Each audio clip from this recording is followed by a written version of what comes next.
There's new data that shows that the Fox News audience is just as diverse as you would think.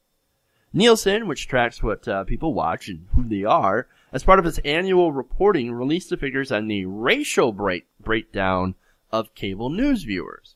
Now, this is interesting. First, let's take a look at some of the racial breakdown between the different cable news networks. Now, during the primetime hours of 8 to 11 p.m., MSNBC's audience is about 24% African American. CNN's audience is 16% African American. And Fox News, the number one name in news, so they say, their audience is 1% African American. Yes, that is 1%. Wow. Do you think they just counted Ben Carson and Herman Cain until they got to the 1%? Do they? Well, they just kept counting both of them. Technically, no matter what, they would be part of the 1%. Good point. I'm just saying. So, by comparison, going back to the Mediaite study, MSNBC's primetime audience is 67% white, while CNN's is 73% white, and Fox News is 92% white. So there's 7% that is a mixture of different or unknown. So that's sort of interesting. So what do you think so far about all this? Well, I think that Fox News does have a history of racism on that network, and I think that people are aware of that. No. I mean, some of the stuff. I mean, first of all, it's like they don't really have actual journalists on that station. That they just have, talking heads that do have a bit of a history. I mean, Bill O'Reilly has a history of saying some really racially insensitive things, and saying them casually too. Like not even like in a heated moment, maybe making a really poor judgment call or something like that. Not that that's an excuse, but I mean, these are things like just casually. He'll just say something that would make you want to leave the Thanksgiving table and think somebody needs to cut off drunk Uncle so-and-so or whatever. I mean, that's stuff that this guy will just say casually on his show. Mm-hmm. So I think there's a lot of that going on. And I think that, I think people just are not tuning in for that matter. The average Fox News viewer is 71 years old. And I think a lot of the people that watch Fox News, I think a lot of them, I mean, sure, some just sort of buy into it still, that's going on, but I think a lot of them just don't even realize that there's choices out there, and that's why they're tuning into Fox News. Right. As you pointed out, 72 years old is the average Fox News, the average age of the average Fox News audience member, right? It's like they're broadcasting from a nursing home. Almost. I'm sure they're on in the cafeterias of a lot of nursing homes. For sure, but it just shows you how, old and white. Now, white people who are older have a lot more time. Well, everybody who's older has a lot more time to sit around and watch the news, right?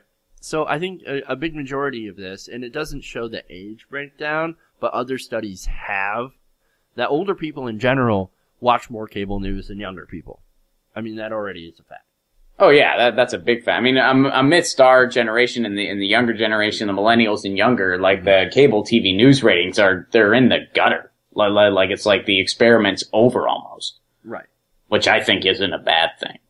Right. Now, I am kind of curious to see how many of those older African Americans are watching cable news at all. And, from this, even MSNBC has about 28% during all day and 24% prime time. And that's the supposed liberal network. So they're not even watching that. So for me, it seems like of what cable news they watch, even the ones who do watch cable news don't watch very much of it. Well, I think that this goes into the bigger picture of just the disconnect that the corporate media has from the general populace. And one of the things that you hear about as a theme time and time again is just the gross lack of diversity and the gross lack of a perspective of those ideas, you know, and that was one of the things that we talked about when we looked at the Geraldo thing in Baltimore. Right. Just these people just yelling like you're ignoring the problems in our communities, and there's communities like that all over this country. That's being ignored. That's never being talked about. You know, the corporate media really reports from a homogenized, upper middle class, generally white perspective. That's the perspective they go on. This homogenized family of four white picket fence perspective that really doesn't speak to a lot of people. That's why the Center for Media Justice and Magnet and groups like that are one of the things they're largely committing to is diversifying the media for. That's why those types of groups exist. They have to. They're a response to what the newsphere has been doing. That's a good point. I mean, who wants to watch somebody who doesn't represent them? And who doesn't understand? I mean, you know, going back to Baltimore and even going way back to Ferguson, the reporting was all from the angle of outside. I mean, a lot of the protesters, the peaceful protesters, were against the media. Because it's all you do is come in here and misrepresent us. Why would we watch you? The CNNs, the Don Lemons of the world, and the so-called reporters from Fox News, all of those people completely untrusted by African American communities in places like Ferguson and Baltimore. We've seen that. We've seen the pushback. You know, media, get out of here. You're not representing us. You're misrepresenting us. You're not talking about the actual issue. You're just here to do a clickbait headline. Mm-hmm. Yeah, absolutely. And I think another thing to point out here, too, as well, is that Fox News does not really speak for where general popular opinion is at. They really do not. I mean, most cable news, though? No, most cable news does not, but I think Fox News especially is even further disconnected. I mean, they are just the epitome. Yeah. They're the epitome of propaganda and pure ridiculousness. I mean, I think, at least I'd like to think that years and years from now, Fox News will be in a textbook in a media policy class during the section on propaganda.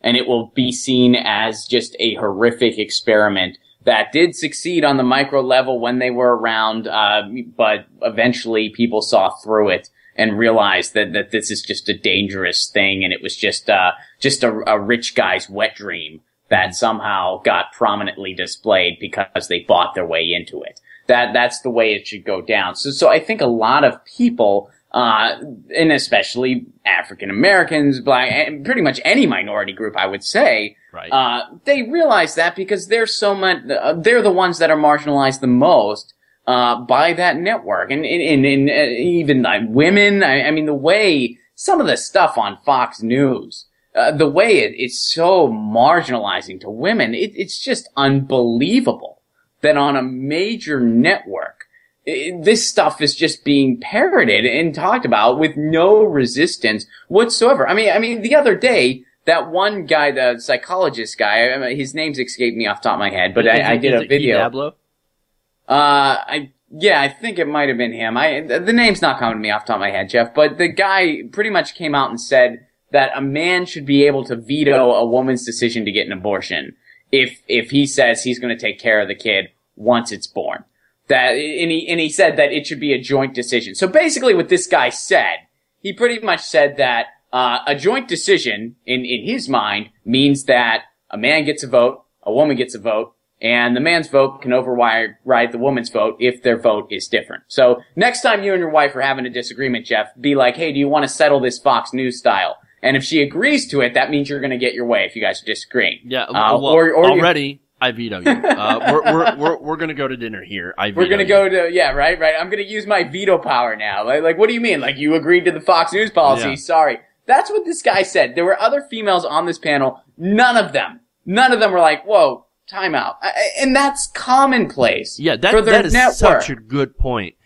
Whenever they want to make a point against a group, whether it be women, whether it be African Americans, and even some of the LGBT community, they'll bring on one member who happens to say differently than the majority of that group to go against them.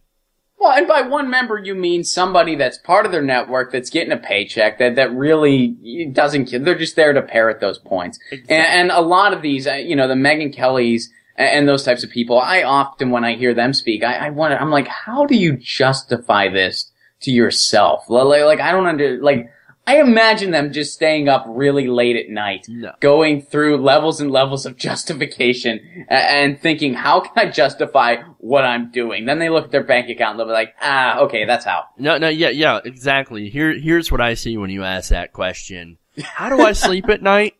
On a pile of money. I mean, that's the only, I can't think of another explanation. That seems to be the only logical explanation to me. I agree.